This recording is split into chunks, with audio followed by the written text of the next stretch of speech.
the bigger you get, the more staff you add, and how you pay yourself can be in the gross profit margin or not in the gross profit margin.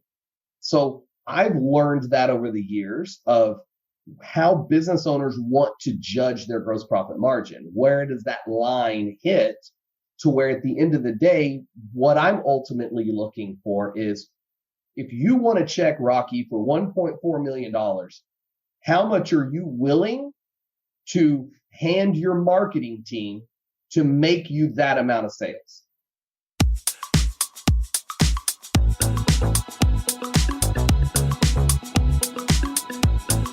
Hey, it's the Profit Answer Man, Rocky Lalvani. If you're new to the podcast, check out my interview with Mike Michalowicz. It's episode number 2. If you want to hear about each chapter in the Profit First book, go back and listen to episodes 3 through 13. Episode 1 is the why and how. On the Profit Answer Man, we learn money mastery without all the complicated accounting mumbo-jumbo, using a simple system. Your accountant is busy documenting your transactions and creating a rearview mirror of what happened. My guess is you don't even look at the reports they sent you. If you're like most business owners, you struggle with this. And it's not your fault. We aren't taught money in school, and accountants aren't taught how to be profitable. The Profit First system created by Mike Michalowicz works, and he certified me to help you implement the system in your business. Remember, the new equation is sales minus profit equals expenses. Let's face it, without cash flow, you can't pay your employees, buy needed materials, or pay your mortgage and support your family. I help you to do that and more, so you can focus on the parts of the business you love and receive the rewards for your labor and investment into your business. The stronger you are as a business owner, the more jobs you create, the better we are as a country. Small business owners are the backbone of America, and for that, you deserve to be well rewarded. Just remember, more revenue does not equal more profit. That's why we focus on the bottom line.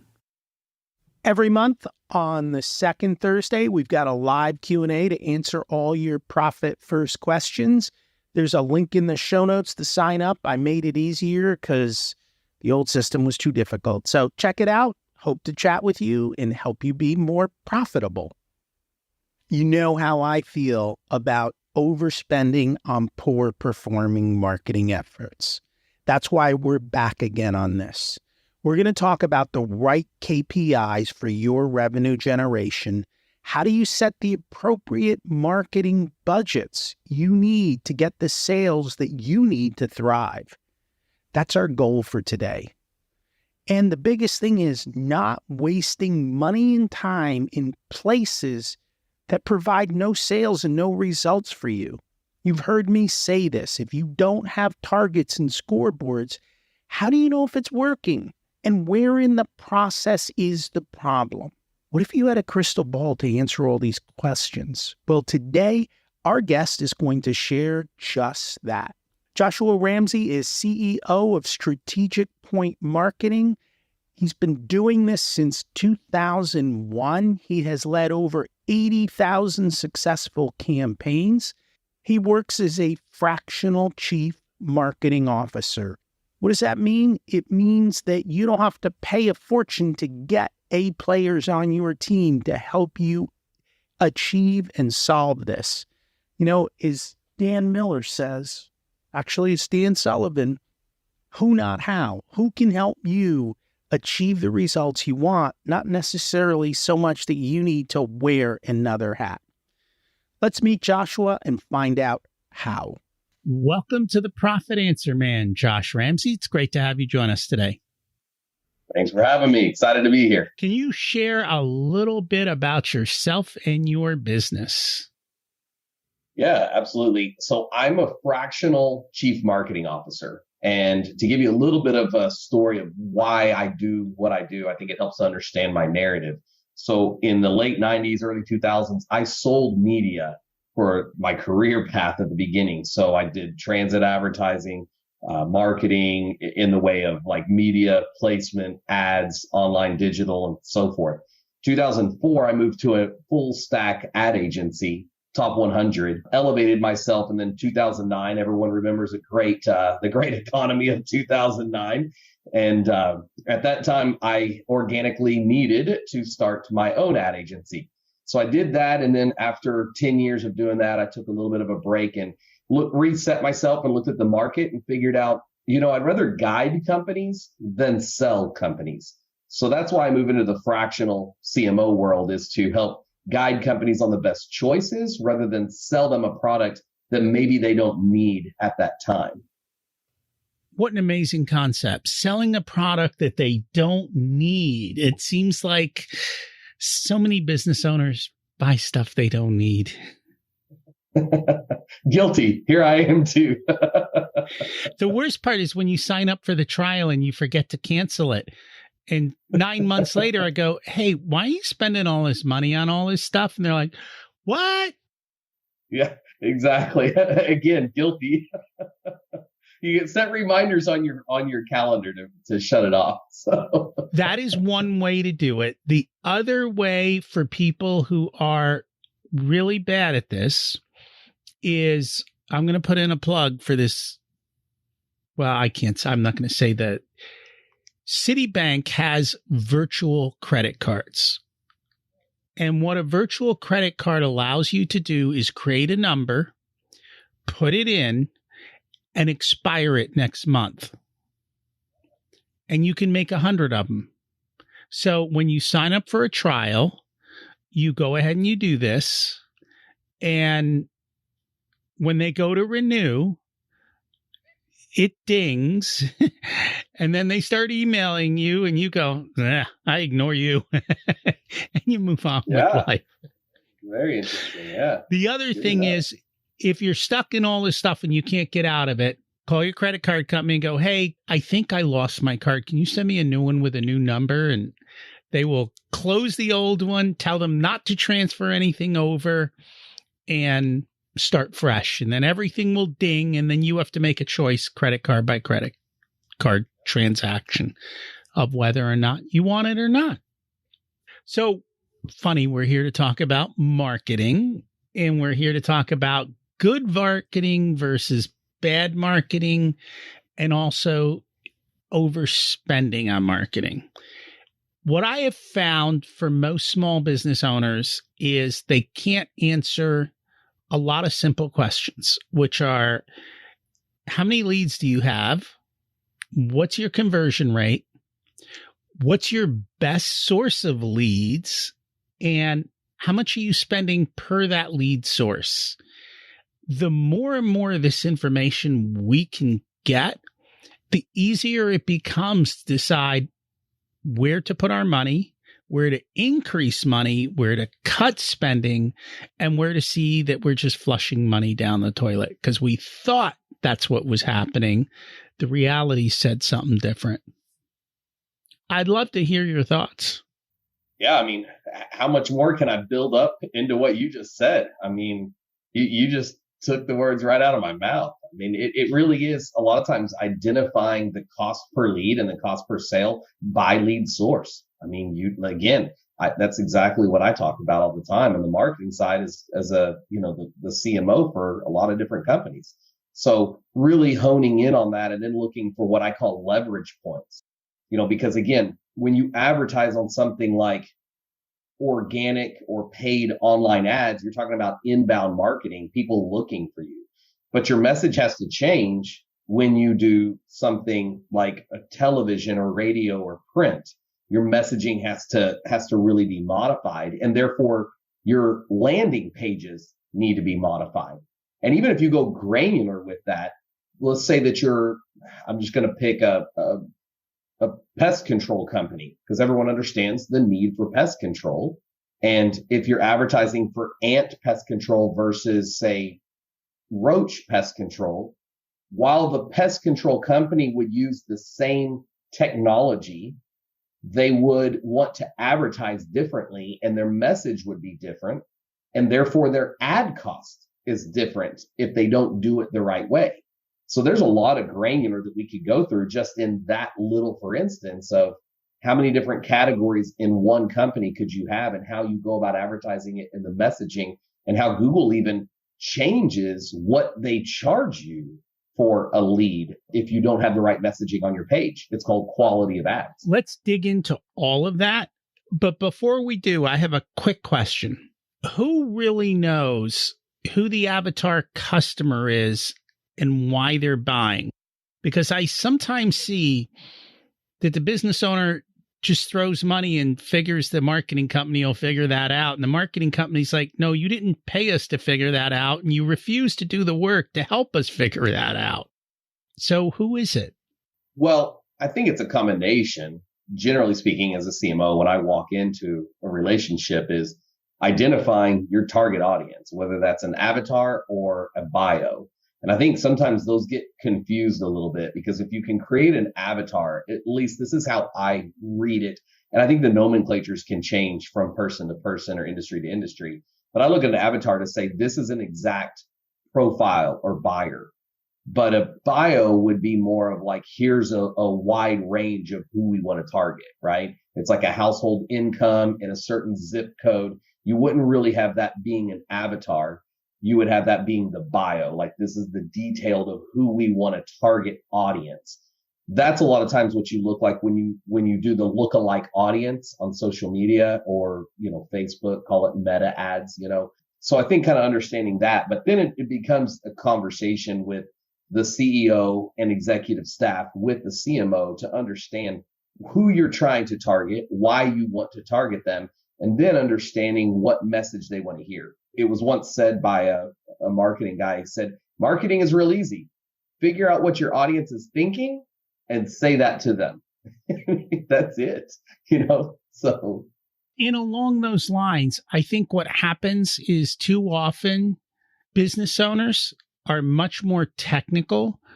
So they tell them how great their process is, but clients don't care about your process. They care about their problem and the result.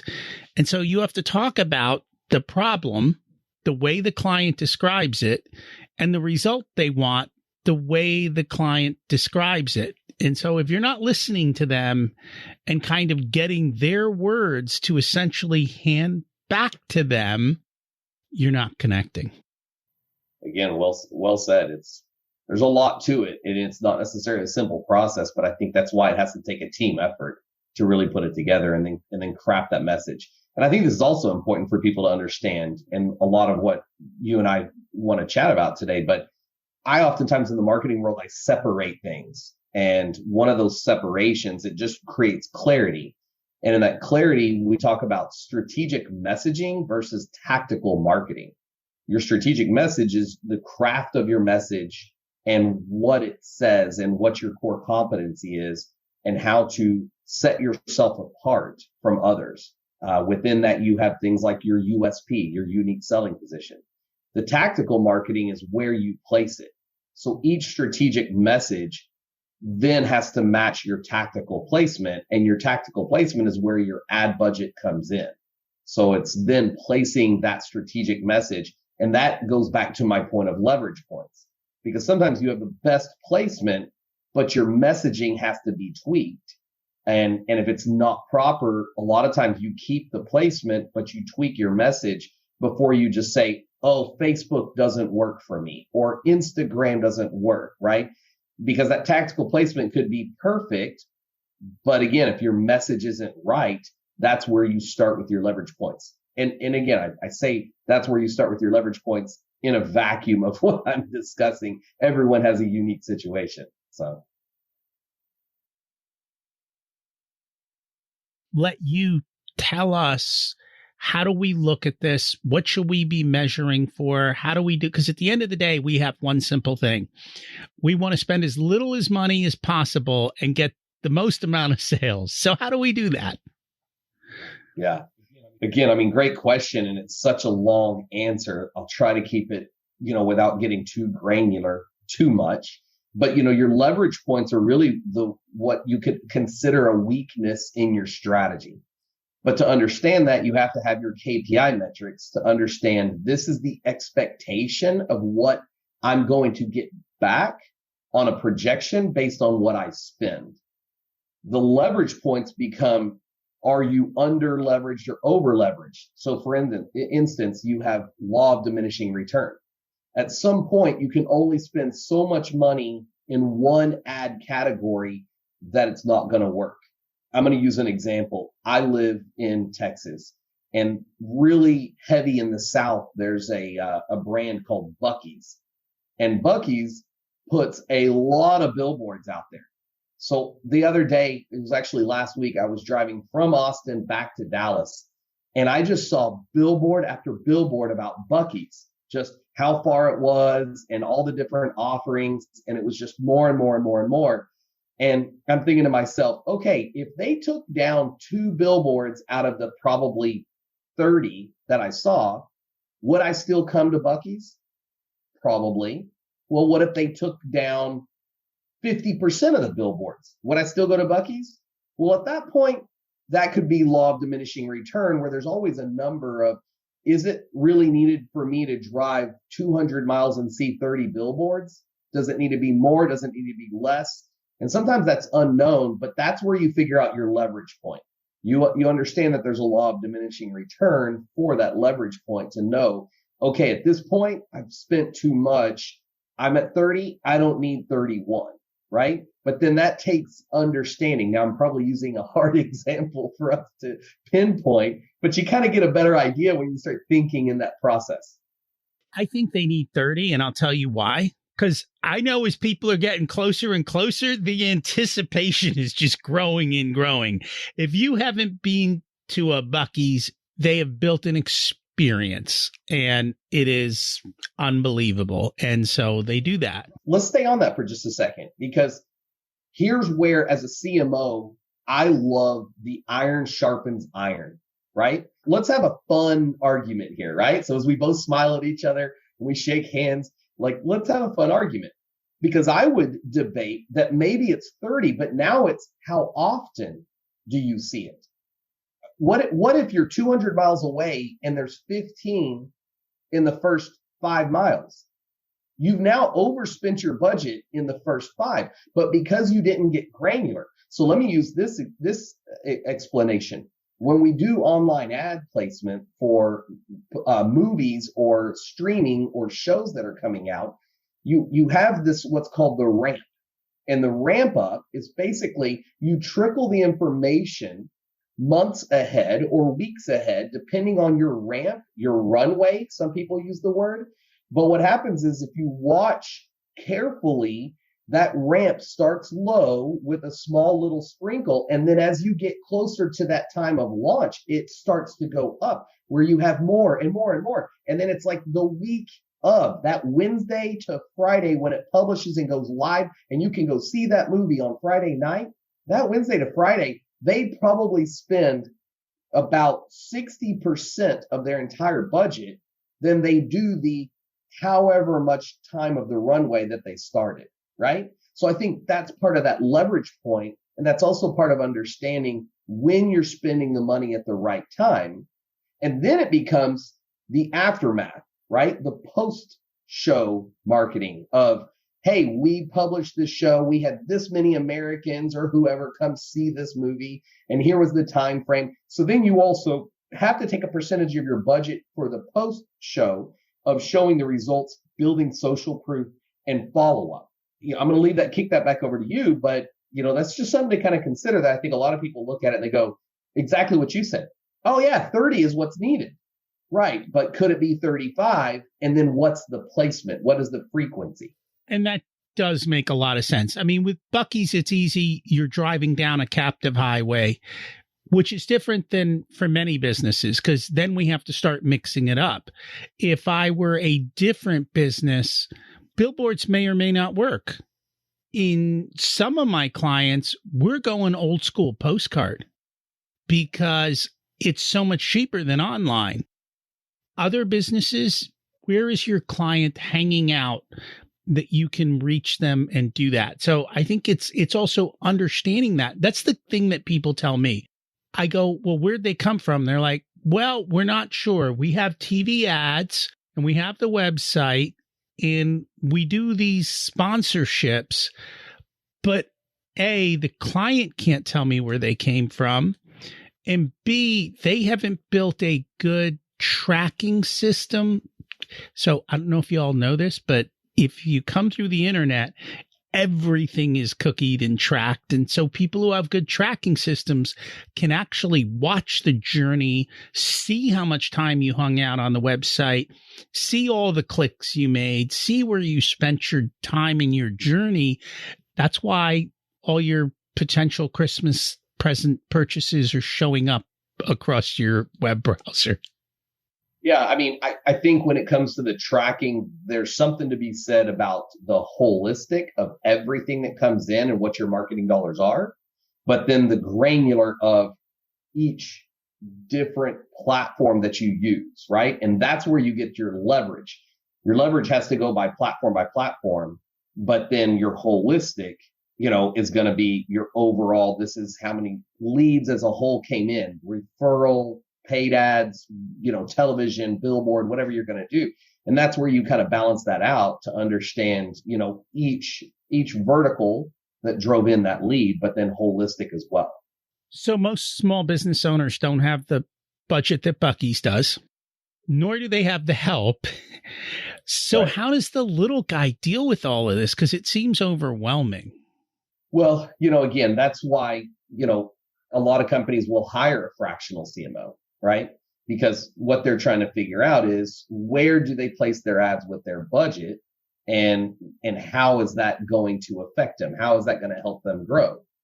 So I came up with a program that I call it the crystal ball of marketing. And the crystal ball of marketing starts off by figuring out your gross profit margin. How much is our sales goal? So let's just say it's like 1.4 million. People in the marketing space tend to ask that question percentage wise. Like, how often are marketers even concerned about gross profit? I would say it's like 2 to 3% of marketers. I love the question, but so allow me to jump in as to why, because we kind of touched on this in the beginning. What you find is when a business owner walks out to place an ad, the typical process would be they go online and they look for something like digital ads, right? Pay-per-click, SEO company. So then they walk in those virtual doors or physical doors and they go, hey, I want to get a website. Tell me how much it is. So they go through the sales process. But what happens is they go through a sales process of what that company sells, not necessarily what your company needs. The business owner, right? You're just working on the sales side of an agency that sells a website isn't going to say, oh, you only need this much, when that's probably all you need. They're going to go, oh, you need this full package. So instead of just spending $5,000 or $10,000, they convince you to spend 30, 40, 50 when that's not needed. But a CMO's job is to come in and say, look, this is all we need to spend to get this. And the rest of our budget needs to be dedicated to these different categories, right? And we kind of started talking about that at the beginning. And let's continue. Let's go on. Let's go back to the crystal ball, because I love that. So the crystal ball is to be able to look at holistic as a company and say, what's our goal? So 1.4 might sound like a lot. And again, you have to be understanding and cognizant of people that are watching or listening to this, is to understand 1.4 for a roofing company isn't really that big, but an HVAC company, it may not be as big. But then when you do software, 1.4 could be a really large number, right? So I think if you take it within the relative understanding of what 1.4 is. So in this, for instance, we're just going to use the number 1.4 million is the sales goal. Well, with the crystal ball, you start with the logic, because again, business owners will come to me all the time and they'll say, Josh, how much should I spend? And I go, well, what's your budget? And they go, no, you tell me how much I should spend. And we go back and forth. And I don't like that. So that's why I created this crystal ball, is because I take them through a logical step of, okay, if it's 1.4 is your sales goal, how much are you selling a product for? And we figure out their gross profit margin. So again, using a for instance here is you buy a product for say $19,000, and you resell that product at 30. So your gross profit margin is 35. Now, here's a little trick that sometimes business owners don't think about. When you set your gross profit margin, you get to choose how fully loaded that gross profit margin is. Because the bigger you get, the more staff you add, and how you pay yourself can be in the gross profit margin or not in the gross profit margin. So I've learned that over the years of how business owners want to judge their gross profit margin. Where does that line hit to where at the end of the day, what I'm ultimately looking for is, if you want to check Rocky for $1.4 million, how much are you willing to hand your marketing team to make you that amount of sales? And that's where, if we just fast forwarded all of this to that bottom line, that's what we have to identify. Is you have to go through all the metrics, your pure profit, your expenditures, everything down to, okay, Rocky, if I tell you that you're going to make, $500,000 on 1.4 in sales, and again, I'm just throwing out random numbers, right? Then I go, $500,000, Rocky, in your pocket. Would you be willing to give me 400,000? Your answer is probably going to be no, right? But you always come up with a number. And that number is really important, because then you reverse calculate, for me to get one sale, then I'm willing to spend X dollars. So this is starting to kind of get a little bit deeper. So guide me through, Rocky, to make sure that I'm explaining it in depth. No, you are. I think where it goes wrong is too often they skip all the in between. And what I would hear marketing people go, if you put $1 in a machine and you got $1.50 back, you keep putting $1 in the machine. And they're like, yeah. And then I'm like, no.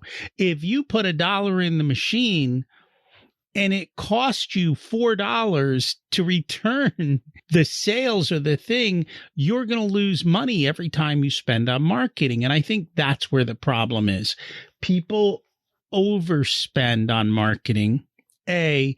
B, they're not experts, right? They're experts at what they do, so they can't even manage their own marketers. And here's the reality of it.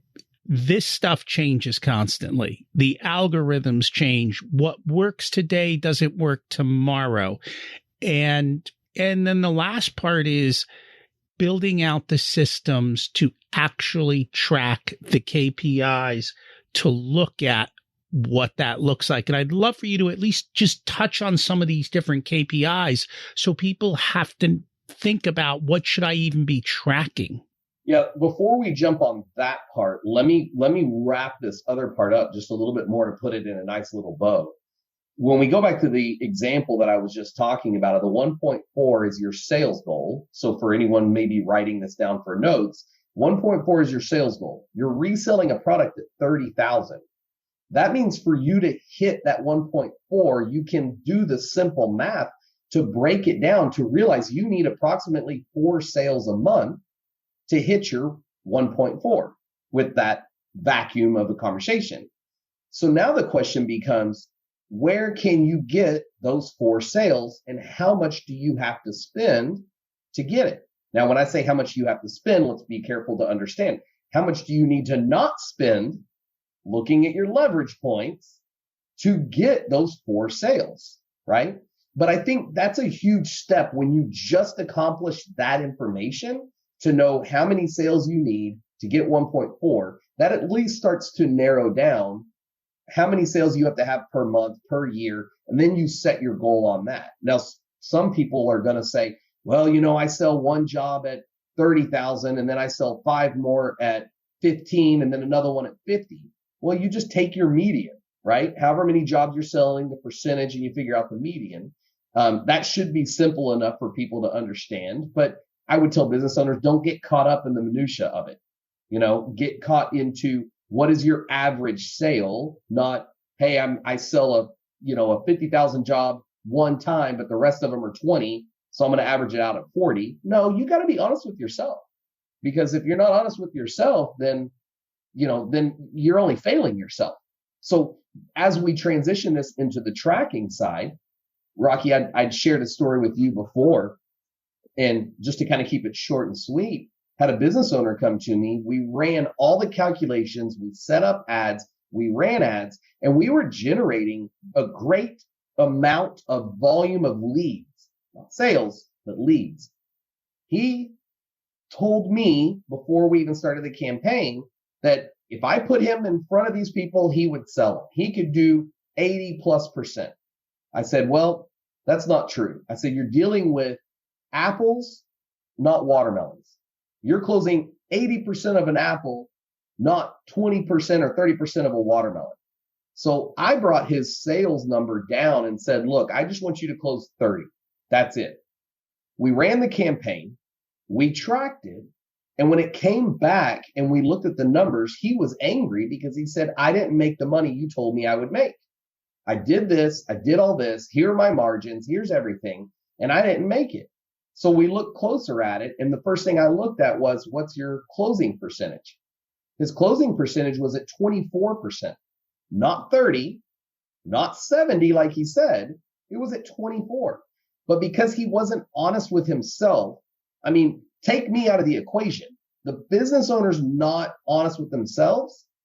There's not a whole lot that a marketing person can come in and do for you. They can generate more leads, but the entire equation of budget spending shifts when you realize that your closing percentage, if you're not truthful with it, right? So I can move into tracking, but you, I guess within a pun, do you track what I'm saying? I do. And I want to make this point, and let's just make this simple. I'm going to say a 33% close rate, which means you're selling 3 a month at 25. Actually, the math is backwards. The point is, if you're not hitting that number, that differential might be your overhead. And that's what takes you from positive profit to negative cash flow because you didn't sell enough to cover your overhead, which is what happened with this gentleman. If you don't even have tracking, if you don't have a scoreboard, how you can't even know that. So let's make this simple for the listeners. You go to a baseball game. They don't have a scoreboard. They don't track the swings. They don't track the strikes. They don't track anything. At the end of the day, the guy throws a number out. That's what I think the score was today. You're going to laugh, right? Just like you're laughing. But how many business owners are spending considerable amounts of money and don't have scoreboards?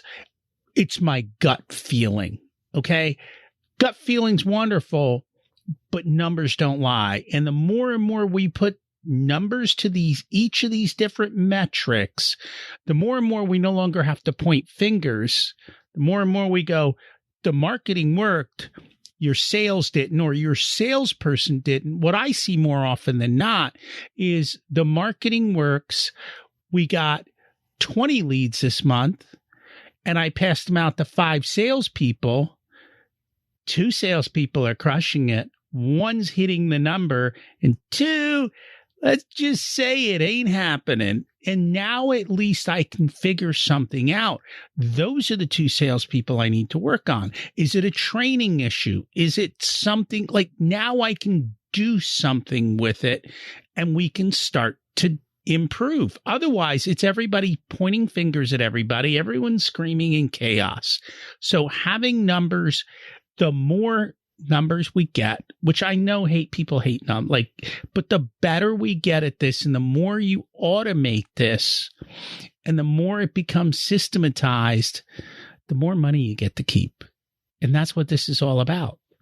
Yeah. I mean, we continue to go down a great path of conversation here when it comes to budgeting, right?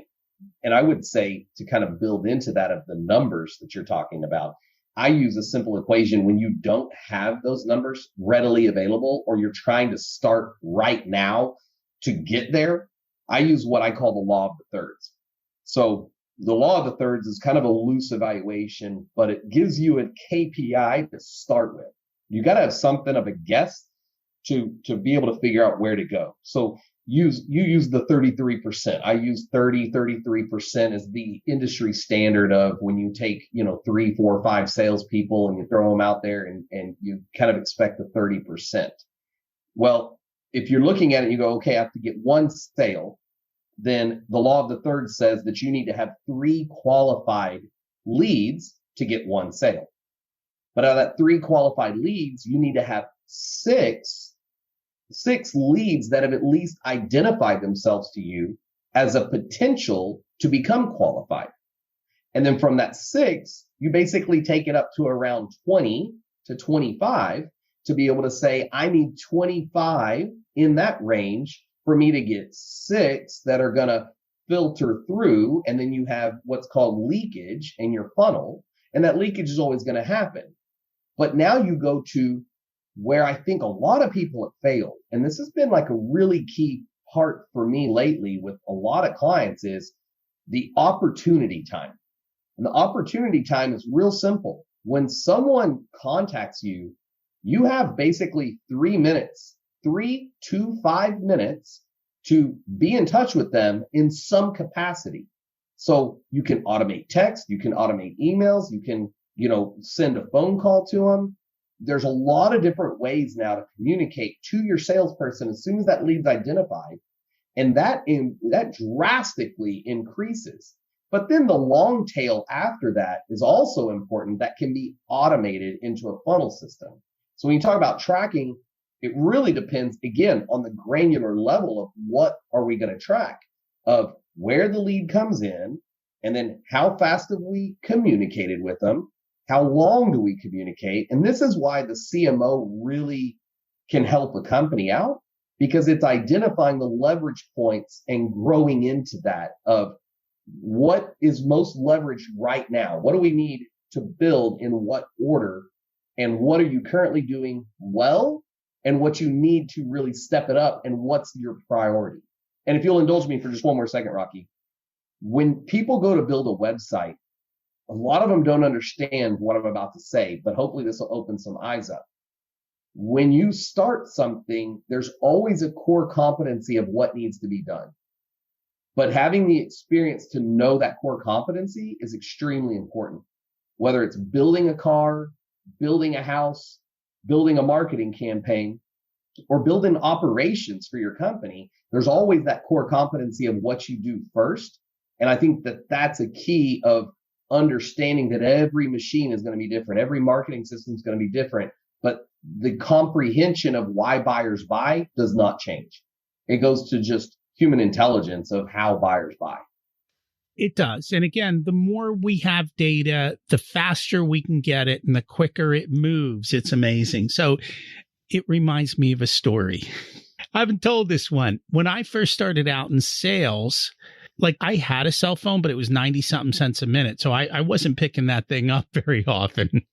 And what we would do is we would call into the office twice a day to get our leads, right? So, it's a question of how often.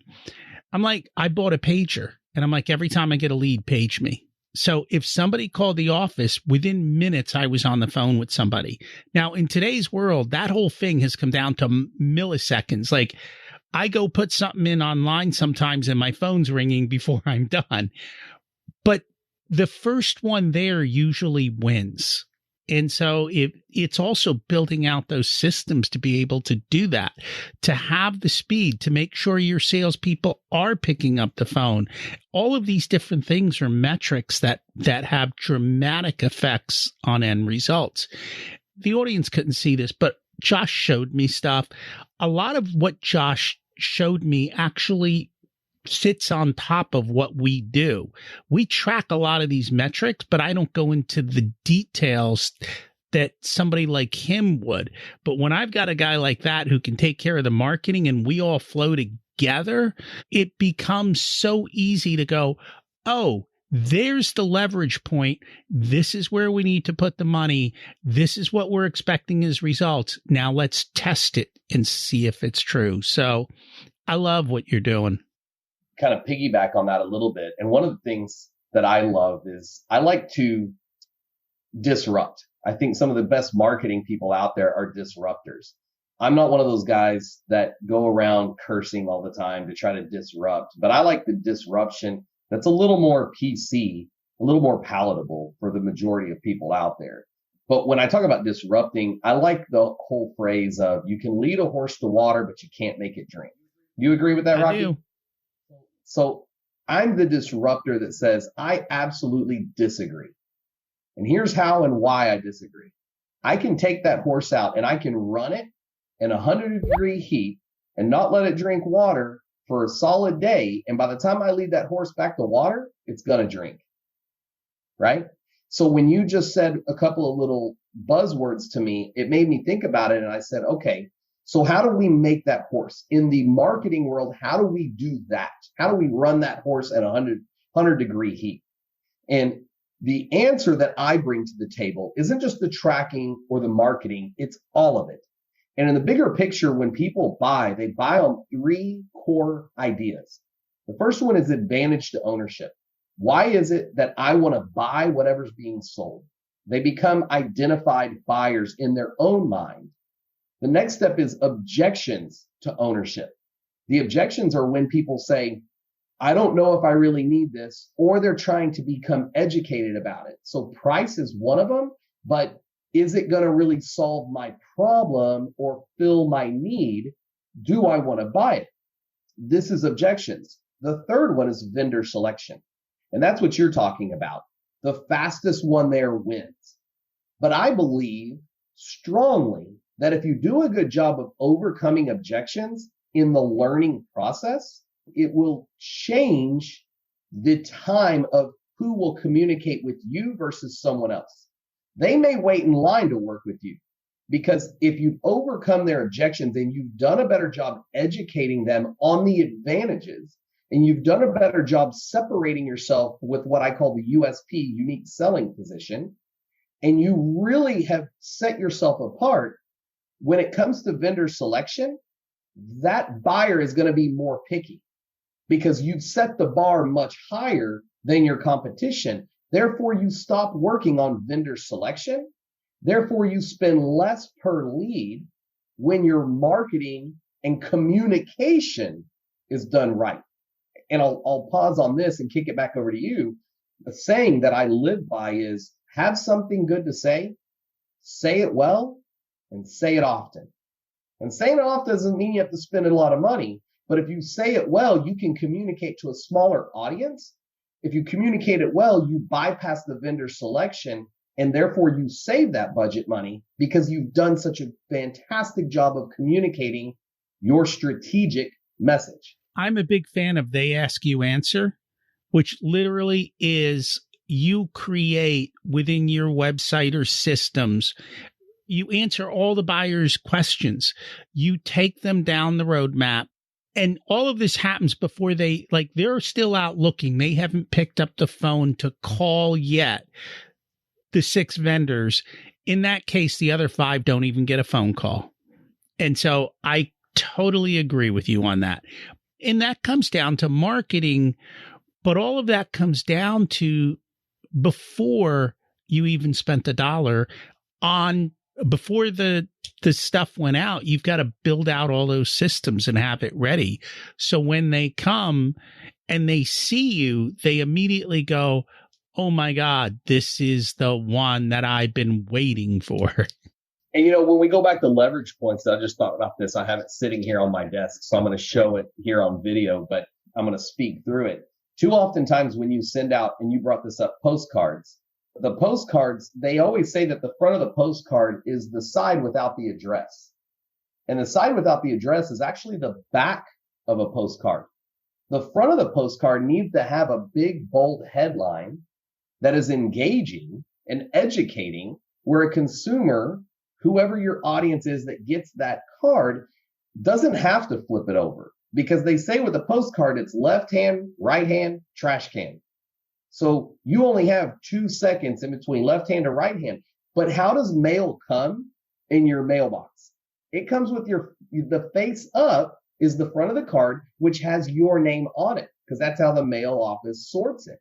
So the first and most engaging headline should be right next to your audience mailing address is, so that they want to flip it over and learn more. And you better be ready to draw them in and give them an easy offer, an easy education of whatever your KPI is.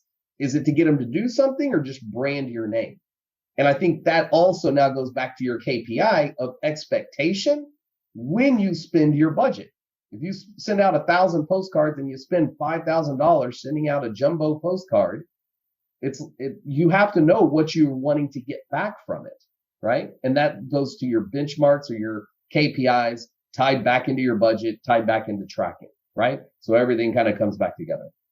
I agree. It all ties together. So I think we've gone deep. For many people, this might be overwhelming. However, I think you help them put this all together. So can you just kind of close us out with that and how that works?